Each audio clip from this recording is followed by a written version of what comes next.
Salut tout le monde, merci de me retrouver sur Coach Perso Déco. C'est le deuxième et dernier épisode et dans celui-ci, évidemment, je passe à l'action puisque je vais peindre le plafond. Je vous rappelle que je vais le peindre avec un rouleau de 250 mm. Bon visionnage. Pour peindre, forcément, vous l'avez vu, je vais peindre 250 pour détourer le périmètre de la pièce. Il faut savoir qu'on peut détourer le périmètre complet d'une pièce généralement jusqu'à 20 mètres carrés quand on est averti ou professionnel. On peut faire les 20 mètres carrés d'une traite, vous détourez, paf, vous posez, on passe rouleau perche et le temps de peine de faire le tour, le périmètre n'étant pas sec, il n'y aura pas ce qu'on appelle de superposition de peinture et quand vous allez regarder le travail fini, vous ne verrez pas ce qu'on appelle de raccord ou de démarcation. Par contre, si vous n'êtes pas bien à l'aise, généralement c'est 10-12 mètres carrés, donc la valeur finalement d'une chambre, on fait son périmètre et on passe au remplissage. Quand les pièces sont beaucoup plus grandes, en fait, on fait ce qu'on appelle le périmètre à l'avancement pour éviter que quand vous allez arriver sur la partie que vous avez détourée, pour éviter que celle-ci fasse des raccords ou des superpositions de peinture. Pour détourer, on utilise, alors en l'occurrence, ça c'est relativement important, on va utiliser donc le même rouleau. Ici, on est également sur une hauteur de mèche de 12 mm, il fait 110 mm de longueur. Et vous voyez, on regarde, c'est rigoureusement la même marque. Et ça, on va dire qu'il faut y être un petit peu à cheval.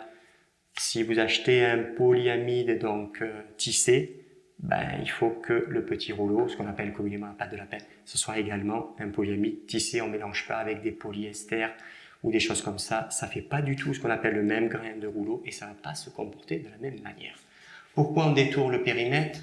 Donc le périmètre, en fait, ça vient quand je vais venir peindre comme ça.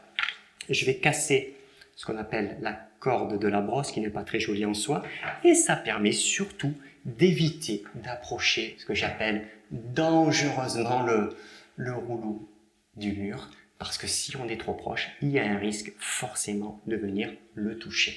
Voilà pourquoi on détourne proprement son périmètre.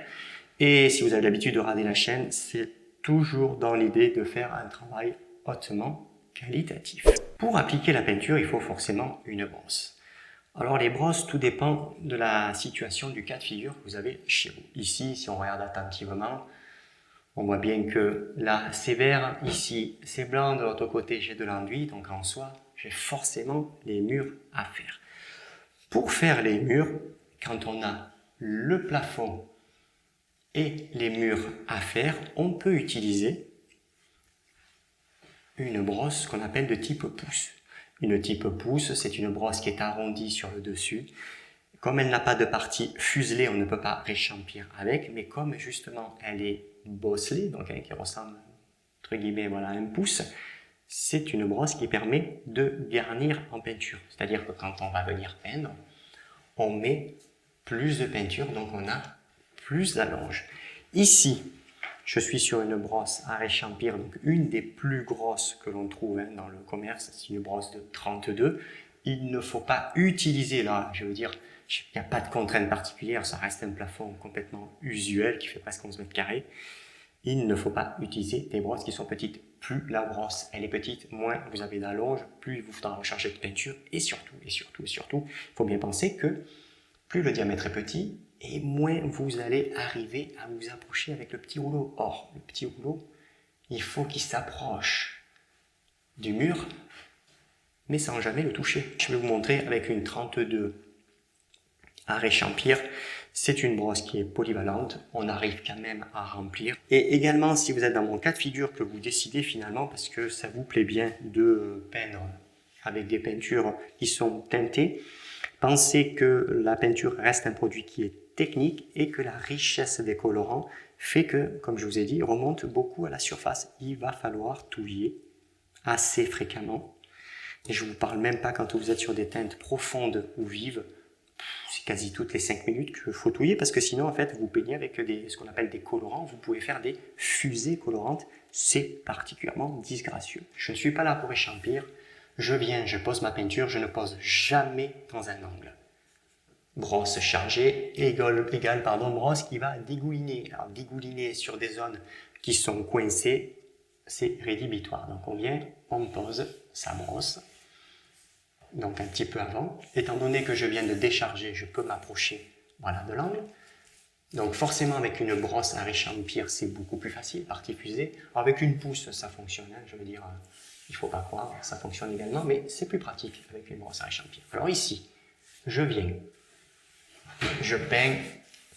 Alors il faut savoir qu'une brosse à réchampir de 32, quand elle est correctement chargée, vous arrivez à faire ce qu'on appelle le développé des épaules. Vous avez vu, je suis parti de l'angle, je vais jusqu'au bout de mes épaules. Je ne cherche pas à me grandir, c'est-à-dire je ne cherche pas à me pencher.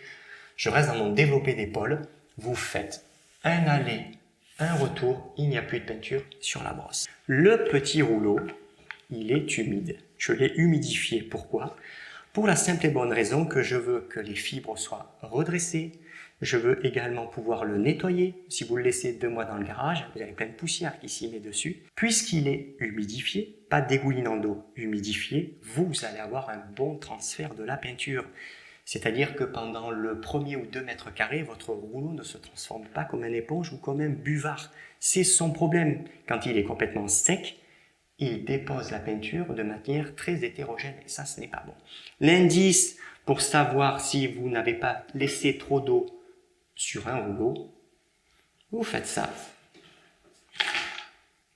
S'il n'y a pas de projection d'eau, le rouleau est humidifié mais pas dégoulinant, c'est bon, vous pouvez travailler. C'est le cas de mon rouleau de 250 et c'est forcément le cas de mon petit rouleau de 110. Tous les camions de peintre sont équipés de ce qu'on appelle la grille post-formée. Voilà, c'est la grille qui se trouve ici. Il n'est pas nécessaire d'acheter des petites grilles métalliques ou des grilles PVC. Ça suffit là, je vous dis, amplement pour pouvoir avoir un rouleau homogène. Le principe, quand vous sortez, ça ne doit pas dégouliner et l'ensemble des fibres doivent être pleines de peinture. Quand on peint, qu'on démarre, la anse du rouleau est toujours du côté du plafond et non au plus proche du mur pour éviter de faire des dégâts. J'applique au rouleau. Vous voyez, l'avantage du petit rouleau, ça me permet de m'approcher. Voilà. Et vous voyez, je fais la valeur du développé des épaules avec un rouleau qui est bien chargé. Puisque le rouleau n'a plus de peinture, là, comme on peut le voir, j'ai plus rien. J'ai fait un aller-retour développé des épaules, j'ai plus de peinture. Vous venez, vous estompez ce que vous venez de faire. Et ici, le coup de brosse qui n'est pas joli, à sec, vous venez et vous le cassez. Voilà, vous ne cherchez pas à peindre, le mur, ça ne vous intéresse pas de le peindre. On charge la brosse, vous devez avoir de la peinture qui est bien chargée, généralement. Charger une brosse correctement, c'est à peu près à la base de la partie fuselée. Ne remplissez jamais un pinceau. Ici, là, vous avez la ligature, en dessous, c'est la virole. Si vous stockez trop de peinture ici, la peinture, par effet de gravité, elle vous coulera sans arrêt sur les doigts. Et puis alors après, pour le nettoyer, au secours, au secours. Vous voyez, hop, j'ai posé. Voilà, là je fais mon développé des épaules, je ne peux pas aller plus loin, dire que c'est un repère. Ensuite, on charge de peinture. Et je lèche, mais je suis toujours au bord de la grille post-formée. Je suis homogène, je sors, hein, ça ne coule pas. Je pose.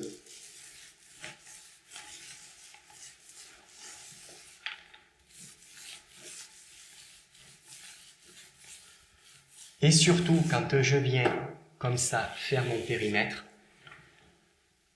je ne vais jamais plus loin que mon coup de brosse. Le rouleau ne doit pas dépasser le coup de brosse puisqu'on va venir le cochonner sinon en poursuivant son travail.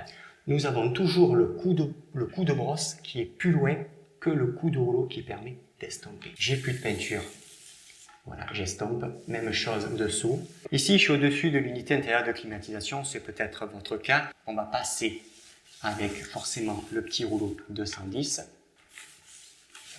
Par contre, ce qu'on fait dans ce cas de figure, parce que là, c'est du travail à la perche. Donc, partant du principe où on se saisit de la perche à la main, On ne revient plus prendre l'escabeau, le petit rouleau, le pinceau, c'est fini ça. On vient dégager toutes les zones qui sont difficiles d'accès avec le rouleau. Étant donné que je peins, et c'est pour ça, et je vous l'ai dit, c'est important, avec un rouleau de la même marque, de la même texture, donc je réalise le même grain, ce qu'on appelle le grain du rouleau. Le grain du rouleau, dans notre jargon, c'est en fait le dessin, la texture que fait le rouleau une fois que la peinture est sèche. Donc c'est le résultat final qui s'observe. On dégage au niveau de l'unité, vous voyez, intérieure. Je ne mets pas en route volontairement le rouleau de 250. Pour le peu qu'il y a à faire, aucun intérêt. Je veux dire, voilà, c'est le mettre en route et il faut après l'enfermer dans un sac pour éviter qu'il sèche. Donc bon, c'est pas très utile. Je détourne et chose qui est toujours importante, j'estompe. Toujours j'estompe. On ne s'arrête jamais avec un rouleau chargé. J'ai fait tout le tour du périmètre. Concernant le point lumineux, alors le point lumineux, si vous n'êtes pas à l'aise, faites le point lumineux à l'avancement, donc c'est-à-dire sans détourage. Vous voyez, moi, c'est une fiche DCL, donc je l'ai tirée pour pouvoir voilà, la dégager. Si vous n'êtes pas à l'aise, vous le faites vraiment à l'avancement, donc c'est-à-dire que dès que vous allez arriver dessus, vous la décrochez, vous faites le tour au petit rouleau et vous poursuivez votre travail. Alors quand je dis pas à l'aise, pourquoi? Parce que tout simplement, si lui, il est fait trop tôt, ou je sais pas moi, ça pinaille, ça se passe pas trop bien, lui, il est au milieu, ça va sécher. Et là, ça sera particulièrement visible, puisque généralement, quand même, la plupart du temps, les points lumineux sont quand même axés à la pièce. Donc, vous allez voir ce qu'on appelle la superposition de peinture. Donc, quand on a l'habitude professionnelle ou bricoleur, voilà, averti, pour une pièce de cette taille-là, j'entends, pas de problème, il est fait, vous peignez, il sera même pas sec quand on va arriver dessus. Mais voilà, si vraiment vous ne vous sentez pas dessus, vous le faites à l'avancement et au moins vous n'aurez pas de problème particulier. Moi, volontairement, je vous le montre maintenant. Vous voyez, petit rouleau, je détourne. Et je le détourne évidemment suffisamment pour ne pas être gêné, parce que le principe de peindre avec une perche, c'est de ne plus reprendre ni les brosses, ni les petits rouleaux. Quand je mets le rouleau de 250 sur ma perche, c'est parti. L'objectif, c'est de casser du mètre carré. Pour peindre à la perche, le top du top, c'est de travailler avec les mêmes marques. Vous voyez, ici, c'est une perche également Nespoli. Nespoli Roulor, c'est la même maison. On rentre. Et là, je tourne. Et j'ai mon rouleau qui est verrouillé. Et je sais que quand je fais ça, ben, je ne risque pas de me retrouver avec un rouleau au sol. Dans quel sens je pars? Ici, vous voyez, c'est protégé. On voit bien que j'ai quand même la menuiserie. Je suis parti dans ce sens-là. Donc, j'ai terminé le périmètre pour revenir ici. Je vais donc peindre dans le sens de la lumière. Du fond de la pièce vers la menuiserie. C'est pour, et d'une, voir mon travail, et de deux, surtout pour éviter ce qu'on appelle d'éclairer les coups de rouleau, parce que si je peins dans ce sens-là et que je termine la pièce, c'est-à-dire mes 2 ou 3 couches selon le produit, il n'est pas impossible de voir ce qu'on appelle, parce que ça arrive, que certains rouleaux, on a ce qu'on appelle des cornes. Les cornes du rouleau, c'est généralement sur les bords. Alors même si beaucoup de rouleaux ont ce qu'on appelle des bords rentrés ou des bords biseautés, ben, quand on appuie, je veux dire, ça peut marquer. Donc c'est pour éviter d'éclairer les raccords. Donc on peint vraiment dans le sens de la lumière. Ici, 2 couches, les 2 couches vont être tirées dans le sens de la lumière. Pourquoi? Parce que ce sont des peintures qui sont qualitatives, riches en liant et non en charge. Si vous travaillez avec des produits un peu moins qualitatifs, vous faites la première couche perpendiculaire à la menuiserie, puis vous viendrez terminer, donc c'est ce qu'on appelle croiser. On croise la peinture et vous viendrez terminer dans le sens de la lumière. Si vous avez plusieurs couches, gardez à l'esprit que la dernière couche sera peinte dans le sens de la lumière. Moi, la question ne se pose pas. J'ai des produits qualitatifs, je peux tirer mes 2 couches dans le même sens, je n'aurai pas de problème de raccord. Si je raccorde, ben, c'est que je me suis mal démerdé et que ben, voilà, je ne m'en prendrai qu'à moi-même. Le rouleau, vous voyez, je lèche la peinture et je reste toujours au bord de mon camion sur la partie post-formée. Le rouleau a été humidifié. Là, je rentre bien, je prends bien de la peinture. Mon rouleau est suffisamment chargé. Quand je sors, je ne dois pas, voilà, je ne dois pas couler. Ça, c'est très important. Même chose, quand on démarre, la anse vers soi. On ne démarre jamais contre un bord, comme je vous ai dit avec le petit rouleau. Et là, on travaille. Alors, pour pouvoir peindre sans faire de maigreur, on va peindre 2 fois la largeur du rouleau sur le développé des épaules. C'est un rouleau de 250. Je n'ai donc plus de peinture. J'ai fait 2 fois la largeur sur mon développé des épaules. Donc, c'est-à-dire, j'ai fait sensiblement 50 cm de large. Je continue.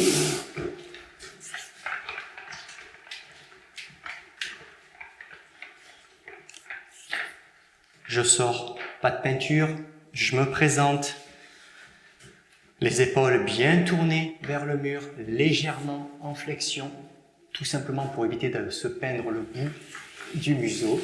Et vous voyez, regardez, je reste parfaitement droit. Et si je suis droit, je n'exerce aucune contrainte, aucune torsion sur mon rouleau. Et ça fait que le rouleau appuie de manière homogène. J'exagère, mais vous voyez, si je le prends d'une main, je mets bien mes épaules face au support. Je monte ma main, je pose droit, vous voyez, j'arrive à tirer droit. Parce que j'ai les épaules vers le support et je ne travaille pas légèrement comme ça.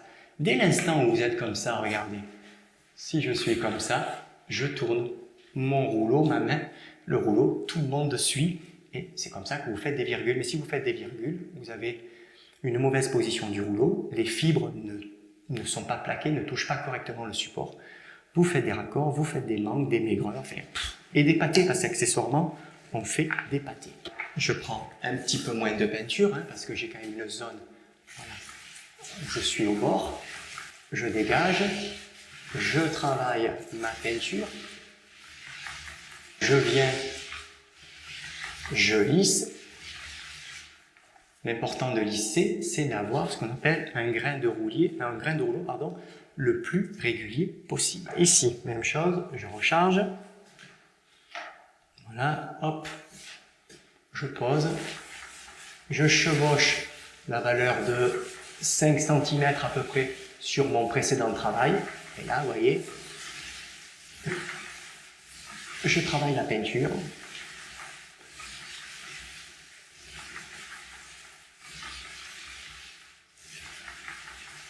Vous voyez.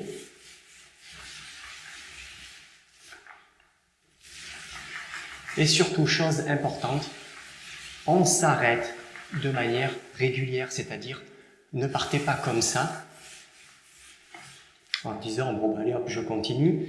Le problème c'est qu'au bout d'un moment vous ne savez plus où est-ce que vous raccordez, vous avez commencé à être très décalé et c'est un risque de faire justement des pâtés et des maigreurs parce qu'en fait on ne reprend jamais au même endroit. Dans ce cas de figure ici, vous venez voilà sensiblement jusque là.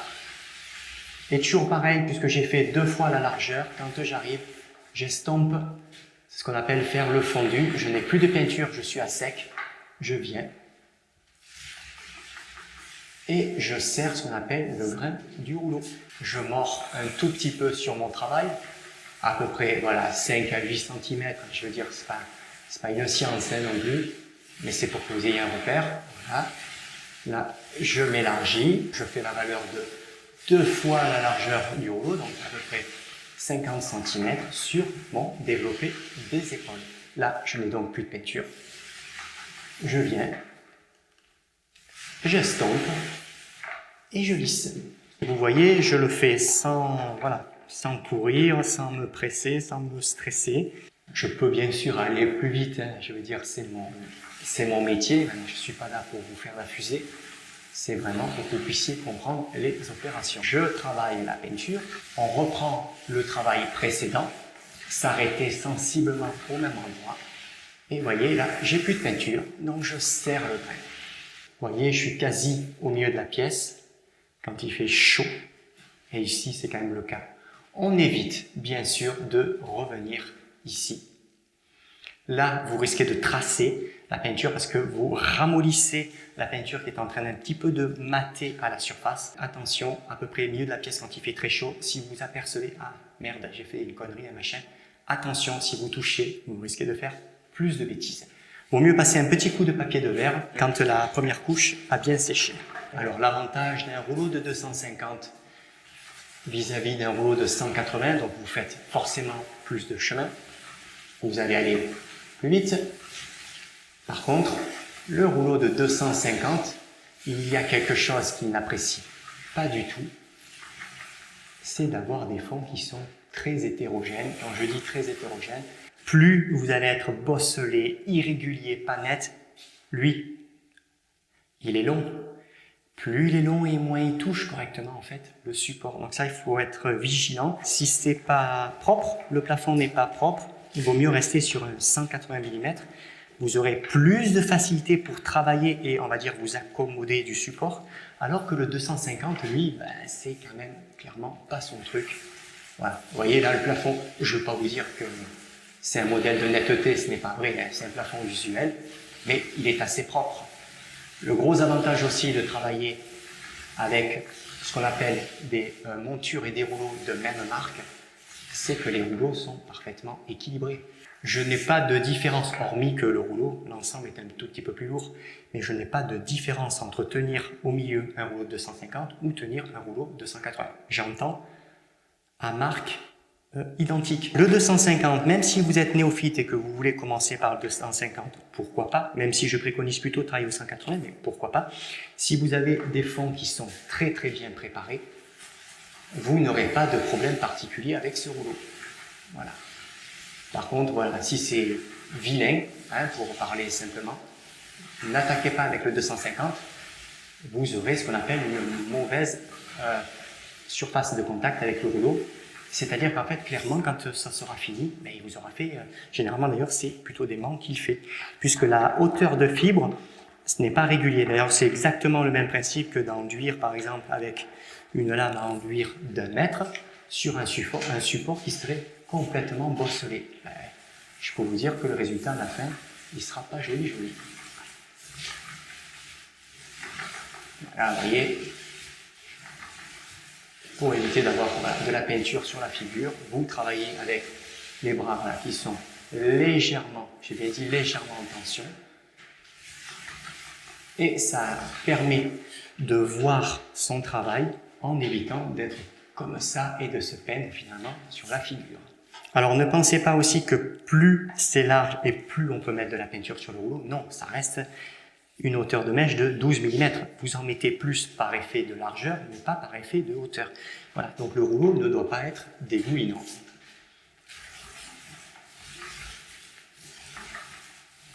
Voilà, vous voyez, je mords à peu près de 5 à 8 cm. Alors, il ne faut pas mordre plus pour la simple et bonne raison qu'en fait, vous allez consommer un petit peu plus de peinture sinon.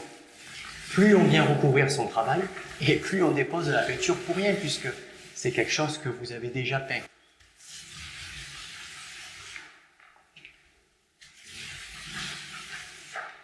Il ne faut pas se chercher à se grandir avec un rouleau. Quand on se grandit avec un rouleau, c'est qu'on va tirer avec un rouleau à sec. Ça, c'est vraiment très très mauvais.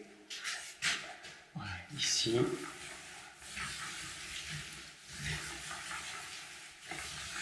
Et je mords à peine sur mon travail.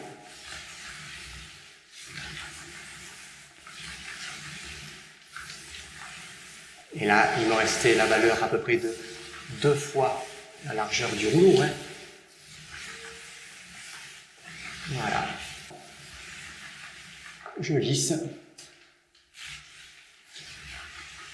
Première couche terminée. Bon, j'ai un peu la tête là qui se lubrifie parce que Il fait chaud. S'il fait trop chaud et que l'isolant est monté en température, selon le type d'isolant, ça s'observe beaucoup avec la laine de verre. Il va donc déphaser. Il peut déphaser, la laine de verre, c'est généralement 7-8 heures. Donc, il va vous, entre guillemets, chauffer le plafond. Accessoirement, il chauffe la peinture. Donc, en fait, il veut l'évaporer plus vite. Attention, moi, je suis ce qu'on appelle, voilà, à la limite. Mais par exemple, je ne risque pas de m'amuser à faire un plafond de même déjà plus de 20 mètres carrés. Il fait encore trop chaud. On a beau être au mois de septembre, il fait encore trop chaud. Je peux pas m'amuser, même moi professionnel, j'aurai des traces au plafond, c'est certain. Et ça sera pas la faute de la peinture, c'est qu'il fait trop chaud, le support est trop chaud. Concrètement, peinture avec la chaleur qu'il fait au bout d'une demi-heure, hors poussière, c'est sec. Et pour pouvoir appliquer la deuxième couche, c'est à peu près 6 heures. Alors ça, c'est pas une donnée fantaisiste, hein, je vous le dis, hein, on a toujours généralement tendance un peu à biaiser avec la peinture en disant bon, on n'est pas à 1 heure près, si, surtout quand il fait très chaud, laissez bien mater, mûrir la peinture avant d'appliquer la deuxième couche. On laisse tout sécher tranquille, ça on enferme dans des sacs poubelles pour pas que ça sèche. Et on va se retrouver pour appliquer la deuxième couche. J'ai laissé passer 24 heures, mais je vous rappelle que vous pouvez redoubler au bout de 6 heures. Ici, première couche, donc elle est bien sèche, je vais pouvoir appliquer la seconde. Avant d'appliquer la seconde, on va se munir d'un papier de verre, donc là en l'occurrence granulométrie 150, papier de verre souple, et en fait je vais me mettre un petit coup de papier de verre au plafond, c'est juste pour casser les éventuelles aspérités, petits dépôts de fibres qu'a tendance à perdre de temps à autre les rouleaux, et on va dire les petites peaux, ce qu'on appelle les petits cachous de peinture, parce que voilà, c'est quelque chose qui peut arriver, c'est des choses qui vont se coller, on va dire, un petit peu n'importe où, et on ne le voit pas forcément. Là, en travaillant avec l'escabeau, et je vais rapprocher mes lumières pour pouvoir vraiment éclairer la surface de manière rasante, vous voyez, par exemple, j'en ai un là, c'est pas particulièrement joli, et quand on est à la recherche d'une très très belle finition, ben voilà, on va dire que c'est pas très acceptable, donc on va pouvoir venir poncer et supprimer ce genre de choses. Là, j'ai la valeur d'11 mètres carrés, je vais le faire à la main. Bien sûr que vous pouvez le faire à la machine si vous avez beaucoup plus de superficie, ou vous travaillez en grain 150, ou vous travaillerez en grain plutôt même 180 à la machine. Il ne faut surtout pas altérer le film de peinture parce que la machine vous fera des traces et quand vous aurez fini la deuxième couche, vous allez les voir apparaître.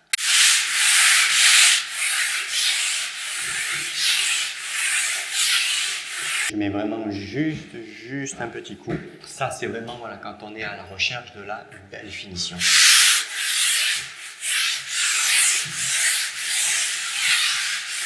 J'ai envoyé un petit coup de papier de verre. Alors n'oubliez pas, petit coup également de chiffonnette microfibre pour pouvoir enlever un petit peu les poussières en suspension. Si vous le faites avec une machine asservie par un aspirateur, généralement, c'est une opération qui n'est pas nécessaire.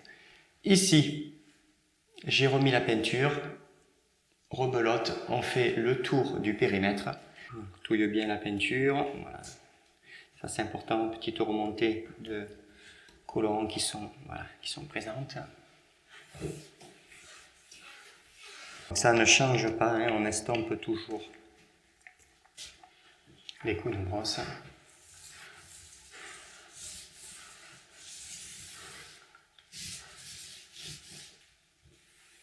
Vous voyez, un aller-retour, développer des épaules, en 32 ça suffit amplement.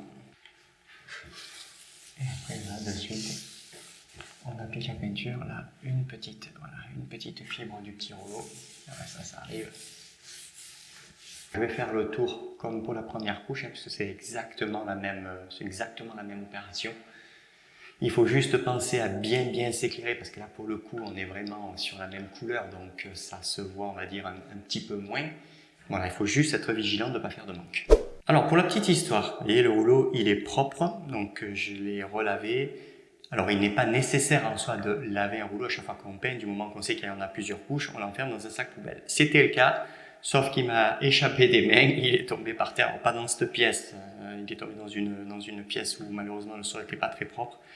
Donc pour éviter d'avoir le moindre cachot sur le rouleau, forcément je l'ai relavé complet. Et voilà, je vous le dis, vous pouvez le stocker au moins 15 jours bien enfermé dans un sac poubelle. Juste une petite parenthèse, enfermé dans un sac poubelle pendant 15 jours, dès l'instant où vous avez ce qu'on appelle une monture fil aluminium, ça ne rouillera pas.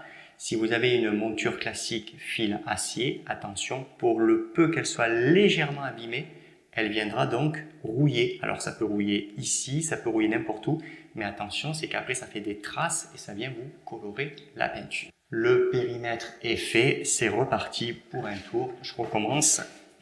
C'est ma deuxième et forcément dernière couche. Vous voyez, j'ai un bib. Je sors le rouleau ne coule pas. Je présente donc la anse vers moi. Je pose. Et c'est reparti pour un tour.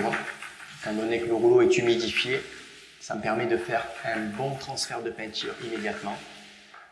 Et là, évidemment, on n'oublie pas, vous voyez, on lisse. C'est très important. Et en fait, ça permet d'estomper, évidemment, les coups de rouleau, puisque je ne peux pas aller jusqu'au bout du plafond comme ça directement. Très important, vous voyez, la lumière, il faut vraiment... Vous voyez, là j'en ai deux. Il faut vraiment que ça éclaire, puisque la peinture, comme elle est fraîche, elle est un tout petit peu plus foncée que le plafond qui lui est sec. Donc c'est comme ça que je vais pouvoir m'en apercevoir.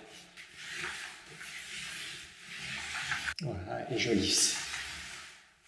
Je travaille la peinture. Et je suis vraiment, voilà, ce que je suis en train de faire.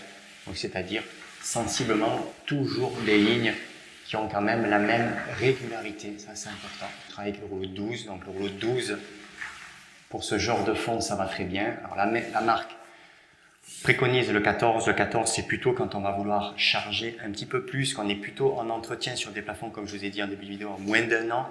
Moins d'un an, on est capable d'arriver de faire un monocouche sur du blanc. C'est parfaitement possible de le faire avec ce type de produit. Ici, c'était pas le but, il me fallait 2 couches. Parce que vous avez vu le plafond, vous voyez l'impression qui est blanche, vous voyez que le plafond est quand même teinté. On peut rester en 12 mm, il n'y a pas de problème. Quand je vous parle voilà, de lignes plus ou moins continues, en fait la ligne elle est ici. Vous voyez, c'est elle la fameuse ligne. Alors, je suis pas droit comme œil, mais vous voyez, je suis quand même propre. Ça fait que quand je viens poser mon rouleau, je serpente pas. Parce que plus on va serpenter, plus on va faire des manques et plus on va vouloir revenir sur son travail. Et ça a 2 conséquences, la perte de temps et la consommation supplémentaire de peinture, parce qu'il ne faut pas oublier que lui, même si c'est un promeneur de peinture, il en dépose. Et surtout, il en dépose au démarrage. Donc ça, c'est très important. Faites des lignes, vous voyez, les plus régulières possibles. C'est sensiblement comme conduire une voiture. On ne regarde pas son volant pour rouler droit. Et bien avec lui, c'est pareil. Donc je pose, donc on pose jamais évidemment à 0, puisque le rouleau est chargé. Voilà.